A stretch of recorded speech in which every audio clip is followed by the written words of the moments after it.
Alright everybody, so this chapter was just too much. Too many insane reveals, too much rocks, too much cool hype lore stuff that's being dropped on us all at the same time. Just as a heads up, I'm also going to start giving out chapter ratings. I'm going to start testing that out, so I'll be giving that at the end of this video so you can check that out then. And I think this is a perfect chapter to start out the chapter rating system with. But let's just get into it. So the Rox-Emu confrontation, probably the coolest moment of the chapter was probably the first moment with these two. The two characters that we've all been thinking about as potentially the final villain of the story have been Blackbeard and Emu. And I've noticed that over the course of the last few arcs, because I've been putting out lots of polls after streams, viewers tend to swap between who they believe is going to be the final villain literally every 10 chapters or so, depending on the current events of the story. So for example, I remember during Egghead, most people were feeling that, okay, this is setting up the Gorsei and Emu to be the final villains. Then Van Augur and Katarina Devon came in and they stole Saturn's identity, and then they said they were coming for the world, and then I noticed a big shift with a lot of people saying that the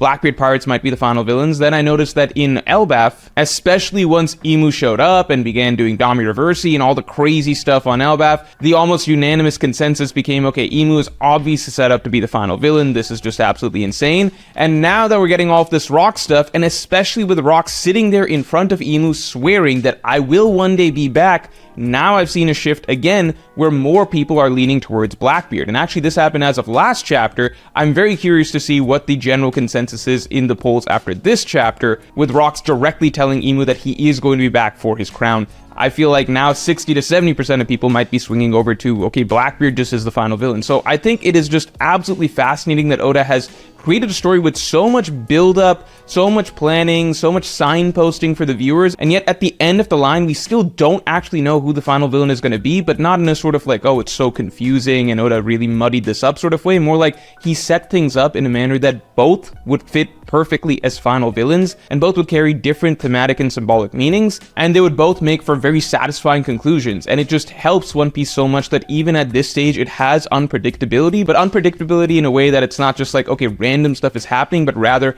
everything is planned out so perfectly, and Oda's still playing us all like a fiddle down to the very end. Now, as for a full breakdown as to what this scene between Rox and Emu means, and what it indicates for the final villain of the story, and what Blackbeard's ultimate destiny is, you're gonna have to wait for next Tuesday's video, because it requires a very, very in-depth breakdown, and I think the answers that I'm going to be giving there are very interesting, so watch out for that. But first, this month we just dropped our newly inspired versions of the best-selling One Piece Island posters for your walls. Water 7 at night, the Straw Hats stand at Enies Lobby, Luffy's loss at Alabasta, the destruction of Skypiea, and more. All of these islands have been vividly reimagined, so make sure to check them out. You can get any 2 posters you like from the entire collection and get another 2 free. You can also get a bundle of 15 for a major discount, or even the entire collection bundle for a major discount. And if you complete your collection and you have 1 poster of every island, then we will send you the final exclusive unlockable poster for free, the Moon. So get your posters by hitting the link in the description below.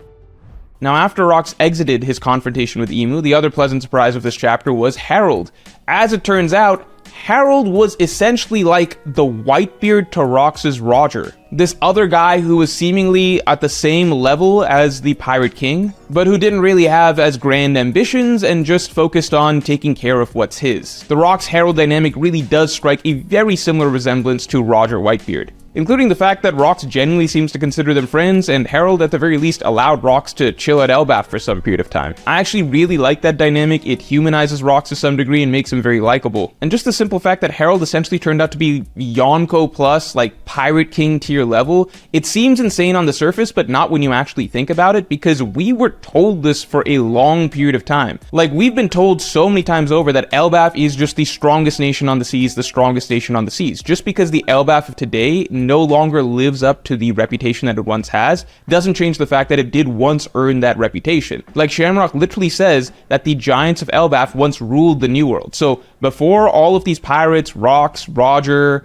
the Yonko of today, etc., it really was Harold and the Elbaf giants era. So essentially, Harold basically conquered the seas before any of these guys came along. It's just that now that we're finally hitting this 40 to 60 year span of time before the modern story, now all of our familiar faces are coming in, and now finally the first humans are appearing who are basically also on Harold's level. But yeah, we can talk about Reigns as the top dog of the sea. if we're just going by actual straight years, Harold probably was the #1 top dog on the ocean before all of the modern day pirates and for the longest period of time. And it's funny because if you think about it, if you consider Dory and Brogy to be like his two wings, well then it all kind of makes sense in that Dory and Brogy have been portrayed to be at least Yonko Commander level. If you go look at their performances against the Gorosei, it's basically what you would expect from like Yonko First Mate level characters-ish. So yeah, Harold really was that guy. On the flip side, I also find it really funny that the admiral that Rox fought died no matter how much medical emergency stuff they could give him, because in One Piece, it is really, genuinely very hard to die. Like, anything and everything can happen to a character and they're still probably not going to die. To get your ass beat that badly that you actually die in One Piece speaks volumes to Rox's strength. Because he didn't just defeat an admiral, he beat that admiral's ass so badly that he killed the admiral in a verse where it is basically impossible to be killed in battle. And keep in mind, it looks like Rox came here alone, whereas he fought the admiral in the Holy Land where there's so many other soldiers and God's Knights and everything like that, so it probably wasn't just Harold versus the admiral. From the looks of things and the fact that Rox is being chased by so many people, it's likely that it was the admiral with a lot of other soldiers trying to take down Rox and they just couldn't. And then Rox went on to clash with Harold, who was essentially the king of the New World for the last, 80 years or so before him. And then Rox goes on to destroy the Gates of Justice, which is basically the most impressive feat a character has ever done in One Piece, because the Gates of Justice are way bigger than any island, and they're presumably made of metal and not rock. Destroying the Gates of Justice is just not really comparable to any other feat any other character has done, because we have yet to see any character even destroy an island. Now, going past that, I was really interested to learn that Rox built his crew through Davy backfights, and I know that we want to talk about the Davy Jones thing. I will be addressing that at the end, as a voice of the patron did bring that up. But one thing I've always really liked in One Piece is that the manner in which a great pirate collects their crew tends to represent them themselves. So for example, Luffy met all of his crew and picked them out as his friends. It seems like Shanks probably did something similar.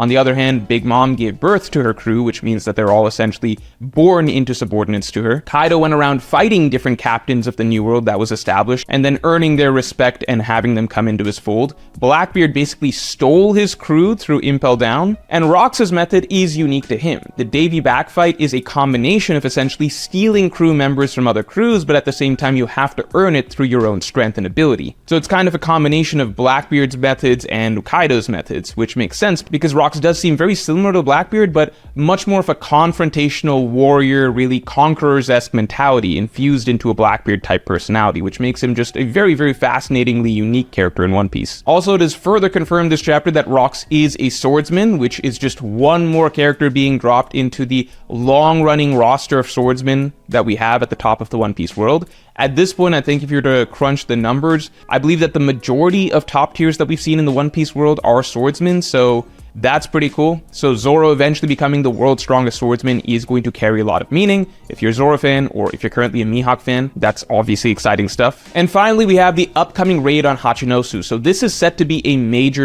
event, because this is essentially the birth of Rox's reign as the king of Pirates Paradise. We know certain things are going to happen there. It seems that we're going to get to see young Kaido there at Hachinosu, and he's going to be collected right there. And this is likely going to be Rox's base of operations, leading to him finally launching that assault on God Valley. So we're going to get a ton of insight into the most important lore event in the modern One Piece world pretty soon. I feel like it seems like if God Valley was really Roger's big momentous victory as a pirate, then I think that taking over Pirate Island is really going to be Rox's big momentous legendary victory as a pirate. That is, of course, before the world government and all other pirates agreed to basically stop talking about him forever. But I think this upcoming battle at Hachinosu is really Rox's signature battle, so I'm very excited to see how it goes. And finally, we have a point about Davy Jones from my top tier of patrons, so let's get to the voice of the people. So Jay says, if Joy Boy was the first pirate, but Rox claims that he's a Davy Jonesian pirate, that implies Davy Jones was a real person that existed sometime after Joy Boy. Luffy versus Blackbeard will be a centuries-old grudge match between Joy Boy versus Davy Jones. However, this raises the likelihood that Imu is the final villain, since Joy Boy's greatest failure was losing to Imu and causing the world to collapse into the current state. So with the Davy Jones stuff, I feel like there are three possibilities. One is that Davy Jones was a pirate that was essentially the Blackbeard to Joy Boy's Luffy way back when. So the same way that Luffy is Blackbeard, Roger had rocks. In Joy Boy's era, Davy Jones may have been the equivalent of Rocks and Blackbeard. He may have been that counterpart, that dark counterpart to Joy Boy. And Joy Boy was established to be the first pirate, so it's maybe that Davy Jones came slightly after Joy Boy, or maybe he was even on his crew and left his crew or something like that. It would be insane if it turned out that the will of D this whole time had been the will of Davy Jones and not the will of Joy Boy. But I don't think that's the case, just because all of the poneglyphs are coming from Joy Boy. Although that does lead us into the second possibility, which is that Davy Jones might be Joy Boy. It might be two names for the same person. I think that is a fascinating possibility, and we do know obviously that Emu's greatest fear was essentially Joy Boy based on Emu's reaction to Joy Boy's haki flowing out of that knot. And finally, there is a third possibility, but I'm not going to share it here because it will require a very elaborate video that I will put out in the next month or so that I think could connect this claim about Davy Jones to actually the mural and what we've learned about the first and second world. So watch out for that. And finally, with all that being said, I'm going to give my first ever chapter rating here. We're going to try this out, see if people like it. I'm going to go ahead and give this chapter a 9.5 out of 10. You guys might be saying it's a clear 10 out of 10 chapter, but I don't want to be too generous with the 10s. I want to save the 10s for those very, very rare One Piece chapters that, you know, break the internet and everything like that. I'm half considering giving this chapter a 9, but I just enjoyed pretty much every single page and every single reveal of it, so I think a 9.5 is pretty fair. So we'll try doing this chapter rating system going forward. And with that, I will talk to you all next week.